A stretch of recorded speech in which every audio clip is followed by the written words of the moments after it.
First things first, I would like to apologize for I have a sore throat as I just came back from sobbing my eyeballs out at the Demon Slayer movie, and I would record this later, but alas, I am pressed for time because I have not slept in an unhealthy amount of hours, and I'm going to be sleeping after this. And I would have edited, however, I lack Wi-Fi to do so, and I am again pressed for time due to nothing but my own procrastinations and misconstrued concepts of time. Let's get started. For today, we are talking about click please. Science as a tool for racism and oppression. Boo, yucky, boo. Let's go. So curiosity. Curious George, the science kid. We all want to know things when we are young. We want to know why is the sky blue? We wonder why is the sky blue? What how do flowers grow? How do fruits come to fruition? Pun unintended. Um, and we just like, how are clothes made? How do these animals behave or whatever? Whatever. We want to learn more about the world around us. That is curiosity. Is an innate thing within humans. We all want to learn and observe the world around us. How and curiosity is what drives innovation, creation, science. Without curiosity, there is no need for science. Because then why would we need science to learn about the world if we don't want to learn about the world? But as innate as curiosity is, there is also confirmation bias. What is confirmation bias? Confirmation bias is the tendency to look for and pay more close attention to evidence that supports your own beliefs. For example, if you are in an argument with your friend and they're like, strawberries are red, and you're like, no, actually strawberries are blue. And they're like, look it up, look it up. An unbiased search would be, what color are strawberries? Because it's going to tell you they're red or they're pink. But a biased search would be, are strawberries pink? Because that is more likely to give you information that supports your claim that strawberries are pink, and that is confirmation bias. You want to look for evidence that proves yourself right. And confirmation bias was very prevalent within the science following the finding of the New World and even with the discovery of, in quotations, of other cultures.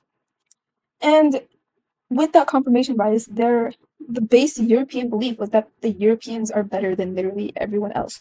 If you are not of European origin, if you are not born in Europe, then you are automatically lesser than them, because only those born in Europe are cool people, with their flowing, luscious locks. As you can see, these were drawn off of Linnaeus' description. I did not want to be racist. Um, and well, that is inherently racist, but it's just like to give a sight, even though I'm not that great at drawing.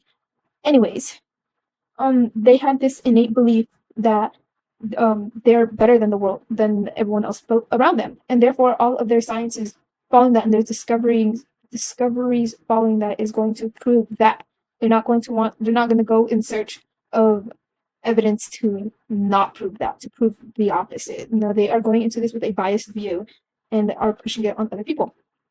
The Europeans at the time did not see the other people of the world as other people. They saw them and their way of life as things to be studied, things to be taught in school, just another subject like math and reading, as we see here. They were not seen as people, they were seen as, ooh, let's study these. Like the way Jane Goodall was like, let's study monkeys. Was that a bad comparison? No. It's just like that. Jane Goodall was like, let's study monkeys. And so she placed herself in the habitats of the monkeys and observed them. However, her research was like better. The Europeans placed themselves in these places and observed them, but however they observed them with a biased view. The example in the concept of Orientalism, he wrote, you cannot read these findings, these European findings, without also having to remember and keep in mind that there is a European point of view pushed on them, and that they're having these stereotypes. Oh, that's the next slide. Oopsie poopsie. They're having these stereotypes pushed against them.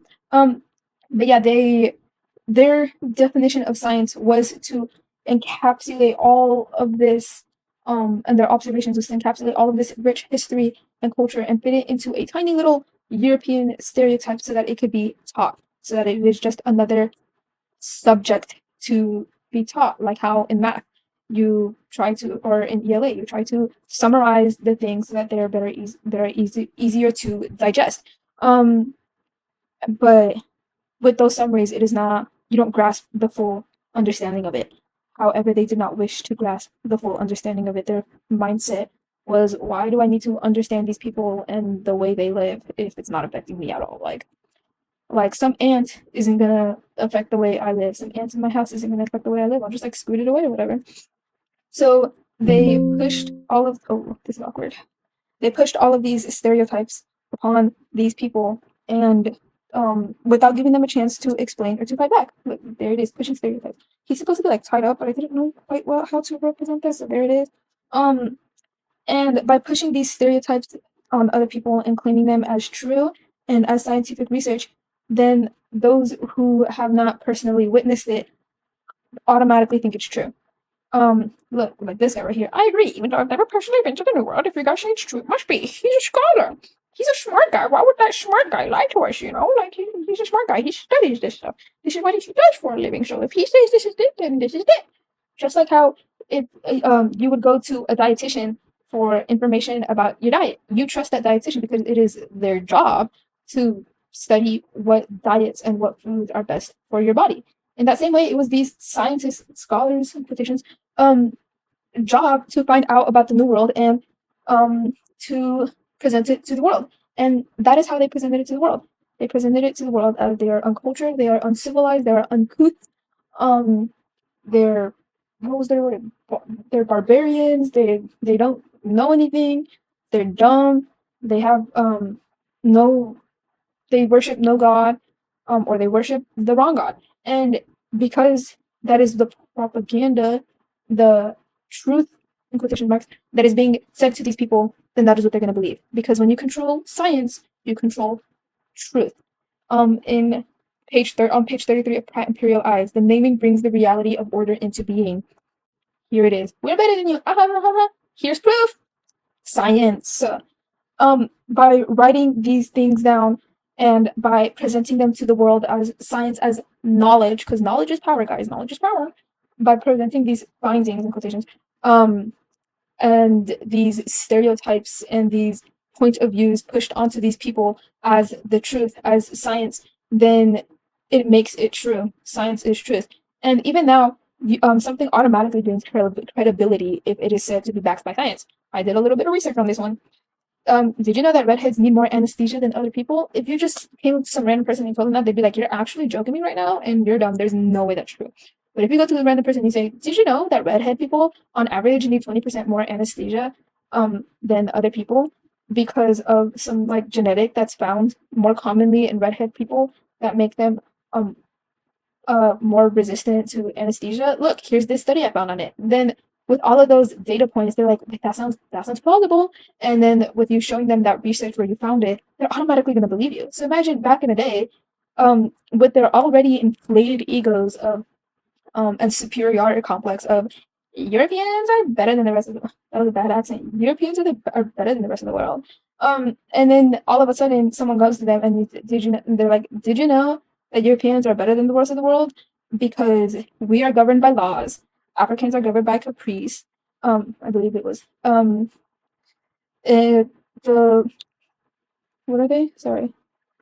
The Americans are regulated by customs, and the Asiatic are governed by opinions. Like then automatically they're more likely to believe that's true, especially because of that previously mentioned confirmation bias. It is confirming what they already believed to be true, and so they use this as a method to continue to separate people based on the way they look and treat them differently based on the way they look, and to also keep them from how you say keep them from gosh keep them from practicing their own customs. Because you know what? Writing is also science. Writing is technology. It was invented, it was created as a tool, as a means to better the world. And so writing holds a lot of power, especially putting something in writing, i.e., that writing of things places the reality of order into being. And so by writing these horrible things about other people, it automatically makes it true. It makes it the truth. Example, say I am living with, like, I don't know, a group of people, and I tell them, I don't like uncapped containers in the fridge. Then right there's like a suggestion. It's like, oh, just don't do that because I don't like it. But then if I put on the fridge on a whiteboard, no uncapped containers in the fridge, then automatically it becomes a rule. Then it becomes legit. Then it becomes legitimized just because it is down, it is physical, there is physical evidence, there's physical proof of it. And so writing it down and science makes things the double truth that one cannot refute. And with that double truth, it just makes it so much more harder to fight back against it because already the whole world